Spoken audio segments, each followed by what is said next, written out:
Hi, Simbi educators. My name's Janessa. I'd like to show you around the Simbi platform and show you how I use it as an educator. The first thing I always do is check my summary of how many minutes my students have read along and narrated. And I'm so excited to see that my students are reading more than they ever have before. I go to my Students tab regularly to check in on how my students are doing. I can check and see which ones are active and which ones haven't read in about a week or more with this little exclamation mark here. I can see their assignments they've completed, how many minutes they've narrated and read along, and also see their calculated words correct per minute. Then, if I want to listen in on their reading and check out a little bit more, I click on that page icon, which brings up all their information.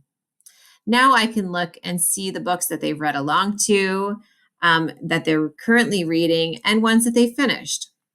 After a student has finished narrating a book, I can listen in to their narration with this little ear icon here. So when I click this ear icon, it first pulls up a running record view of my student's story. So I can see at a glance which words they got correct, which ones they need to work on. And this information is based on the speech synthesis that we collect as Simbi listens to the students.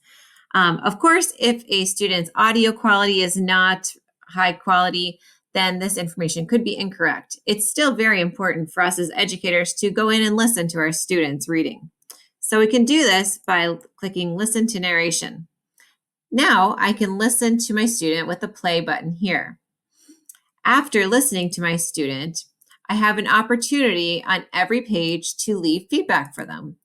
With this verbal feedback button, I can speak to my students and leave messages for them to encourage them, ask questions, and point out things that I notice them doing really well and specific things that they need to work on next.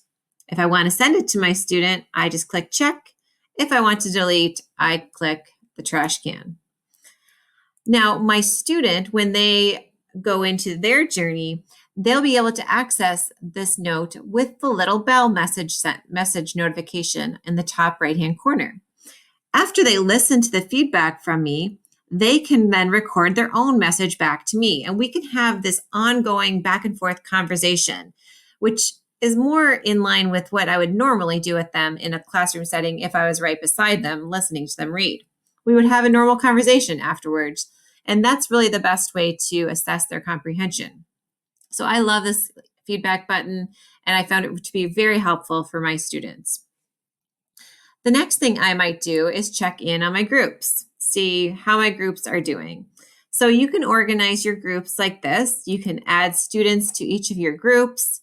Students can join with an existing count. They can belong to more than one group using this join link, or you can add accounts for your students here. Now, when you create student accounts, make sure that you add their student email if they have it. They can use this student email to log into through Google or Microsoft, which is a little bit easier for them than using their usernames and passwords sometimes. Also, that means they'll get their weekly progress report every week, which will be an exciting way for them to be motivated to learn who is reading their narrations around the world and how many minutes they've been reading along and narrating. You can also add parents' email here, and they'll get this same weekly progress report.